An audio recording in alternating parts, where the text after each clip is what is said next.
नमस्कार साथियों, अगर आज मैं आपसे एक प्रश्न पूछूं कि 31 अक्टूबर 1984 को हमारे देश में क्या हुआ था, तो आप बहुत जल्दी उत्तर देंगे और आप कहेंगे सन 1984 31 अक्टूबर को हमारे देश की प्रधानमंत्री स्वर्गीय इंदिरा गांधी की हत्या उनके 2 निजी सुरक्षा कर्मियों के द्वारा की गई थी। और यह बात बिल्कुल सत्य है कि 31 अक्टूबर 1984 को इंदिरा गांधी की हत्या उनके 2 निजी सुरक्षा कर्मियों के द्वारा कर दी गई थी, जिनमें उनके शरीर में 16 गोलियां निर्मम तरीके से मारी गई थी।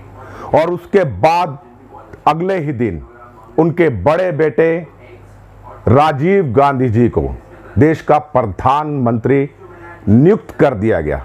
जब एक मेरे जैसे एक पत्रकार ने राजीव गांधी जी से यह पूछा, आप इस हत्याकांड के पीछे, क्योंकि 31 अक्टूबर के बाद 1 नवंबर से लेकर 3 नवंबर तक देश की राजधानी दिल्ली और पूरे भारतवर्ष में बड़े पैमाने पर हजारों निर्दोष सिखों की हत्या कर दी गई थी। अकेले देश की राजधानी दिल्ली में 3000 से ज्यादा सिख मारे गए थे। और जब पत्रकार ने राजीव गांधी से पूछा कि इस हत्याकांड के पीछे आप किसको दोषी मानते हैं, तो राजीव गांधी ने बड़ी कुटिलता से मुस्कुराते हुए यह जवाब दिया था, जब कोई बड़ा पेड़ जमीन पर गिरता है तो धरती का हिलना लाजिमी है। यानी उन्होंने कहा कि इंदिरा गांधी की हत्या के बाद इस तरह की छोटे मोटे हत्याकांड होना कोई बड़ी बात नहीं है। कुछ लोग कहते हैं ये जो हत्याकांड हुआ था सुनियोजित था और कांग्रेस के द्वारा प्रायोजित था। मैं नहीं कहता, कुछ बड़े बुद्धिजीवी कहते हैं। लेकिन क्या आपको मालूम है, राजीव गांधी जी के प्रधानमंत्री रहते हुए इससे भी कहीं निर्मम, इससे कहीं ज्यादा बड़ा विभत्स एक त्रासदी हुई थी। जी हां, ठीक 1 महीने बाद 2 और 3 दिसंबर की रात्रि भोपाल के अंदर क्या हुआ था आपको मालूम है? शायद ज्यादातर लोगों को इसका जवाब नहीं मालूम होगा, लेकिन मैं आपको बताता हूं। 2 और 3 दिसंबर की रात्रि में भोपाल के बाहरी इलाके में एक कीटनाशक बनाने वाली कंपनी थी जिसका नाम था यूनियन कार्बाइड कंपनी।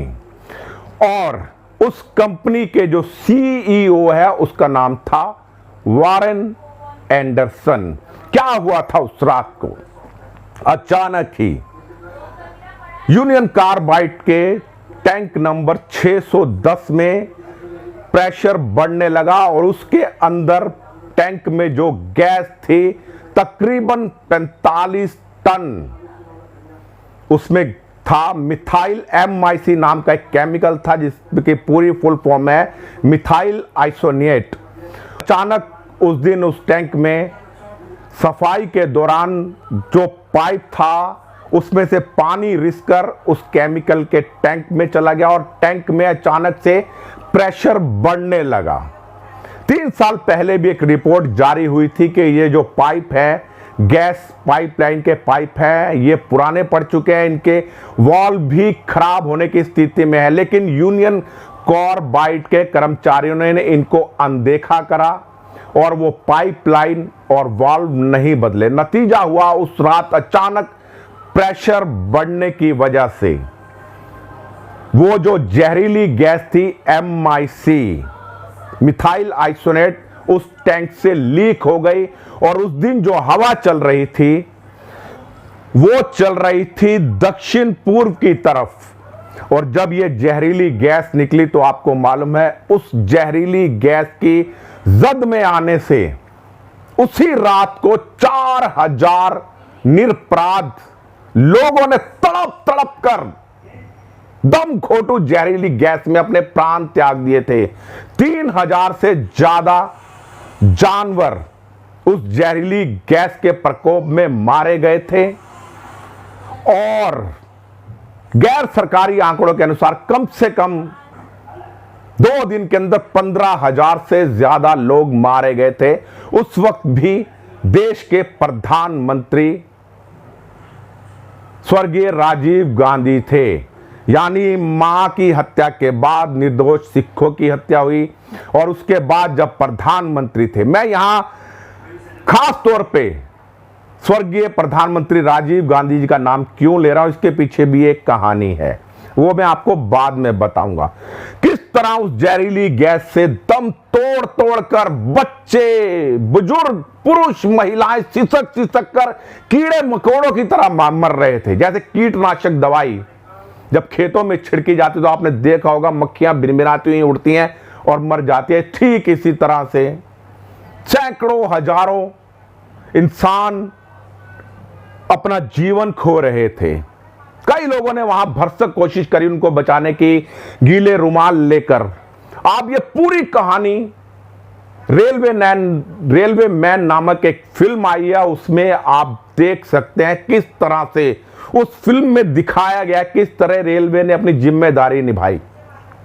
लेकिन यहां एक बात बहुत जरूरी है कि इस हत्याकांड के बाद, मैं हत्याकांड ही कहूंगा क्योंकि एक त्रासदी नहीं थी, ये कर्मचारियों की लापरवाही की वजह से, यूनियन कार्बाइड के बड़े अधिकारियों की लापरवाही की वजह से ये गैस लीक हुई थी। 3 साल पहले जब उनको बता दिया गया था कि यूनियन कार्बाइड के पाइप जो है गैस के वो खराब हो चुके हैं, वॉल्व भी अच्छी स्थिति में नहीं है, लेकिन उन्होंने अपना पैसा बचाने के लिए ना वो पाइपलाइन ठीक करी, ना वॉल्व बदलवाए नए वॉल्व। उसके ठीक 3 दिन बाद जब ये गैस त्रासदी हो गई तो यूनियन कार्बाइड के सीईओ वॉरेन एंडरसन अमेरिका से, क्योंकि ये कंपनी अमेरिका की थी, वो वहां से दिल्ली आए, वहां से एक प्लेन के द्वारा वो भोपाल गए। भोपाल में उनके खिलाफ वारंट जारी था। वहां के एसपी ने जब अमेरिकी अधिकारी यूनियन कार्बाइड के सीईओ वॉरेन एंडरसन को गिरफ्तार करा और उनको जेल में ले गए, लेकिन जेल में ले जाने के कुछ घंटों बाद ही उनको छोड़ दिया गया। कहते हैं उस वक्त मध्य प्रदेश के अंदर मुख्यमंत्री थे अर्जुन सिंह और देश में सरकार थी कांग्रेस की। क्या हुआ था अचानक ऐसा कि खुद अर्जुन सिंह ने वहां के एसपी को फोन करा कि एंडरसन को आप रिहा कर दीजिए, और खुद एसपी अपनी गाड़ी में बैठाकर एंडरसन को भोपाल के एयरपोर्ट पर लेकर गए और वहां से स्पेशल चार्टर्ड प्लेन से वो अमेरिका भाग गए। बाद में ये एंडरसन एक गुमनामी की मौत मरे अमेरिका के अंदर, लेकिन उस रिपोर्ट के बारे में कहा जाता है कि उस वक्त देश के जो प्रधानमंत्री थे यानी स्वर्गीय इंदिरा गांधी के सुपुत्र राजीव गांधी का उनका फोन पहुंचा था मुख्यमंत्री अर्जुन सिंह के पास और उन्होंने कहा था कि एंडरसन को आप छोड़ दीजिए। जिस देश के हजारों निरपराध लोग मारे गए इस गैस त्रासदी के अंदर, लेकिन हमारे उस देश के प्रधानमंत्री ने उस अपराधी को भगाने में किस तरह मदद करी। यह बात मैं नहीं कह रहा, कई बड़े बड़े रिपोर्टर्स जो इस मामले की विवेचना कर रहे थे अधिकारी, यह बात उन्होंने अपनी जबानी कही और यह बात बहुत से वीडियोस वगैरह भी है यूट्यूब पे, आप देख लीजिएगा। शायद मैं गलत हो सकता हूं, लेकिन यह सत्य है कि खुद मुख्यमंत्री ने एसपी को फोन कर था अर्जुन सिंह को और एंडरसन को सुरक्षित देश से निकालने के लिए एक कॉरिडोर तैयार किया गया था, यानी एक रेड कॉर्पेट बिछा दिया गया था। और शायद भोपाल गैस कांड के पीड़ितों की हाय लगी और बहुत दर्दनाक मृत्यु हुई थी, आपको मालूम है, राजीव गांधी की बम ब्लास्ट के द्वारा। आज तक इतने वर्ष बीत जाने के बाद भी आज तक उन पीड़ितों को इंसाफ नहीं मिल पाया। 38 वर्ष हो गए इस घटना को। आज भी उस इलाके की जो जलवायु है, बाद में जब ग्रीन पीस वालों ने वहां पर एक सर्वे किया था तो वहां का पानी आज तक जहरीला है, वहां की घास और जलवायु में आज भी वो जहर मौजूद है। आज भी सैकड़ों लोग अपनी आंखें खो चुके हैं, कई लोग टीबी और दमे के मरीज हो चुके हैं, लेकिन आज भी सच्चाई को दबाया जाता है, छुपाया जाता है कि यूनियन कार्बाइड का असली अपराधी कौन था, वॉरेन एंडरसन या हमारे ही देश में रहने वाले कुछ बड़े गद्दार नेता। बस इसी के साथ ज्यादा कुछ नहीं कहूंगा। अगर आपको मेरी बातें, मेरी जानकारी अच्छी लगती हो तो इस वीडियो को आगे भी शेयर कर दीजिएगा। मैं एक सच्चा देशभक्त राजेश भसीन, संवाद नेशन के साथ। जय हिंद, जय भारत, वंदे मातरम।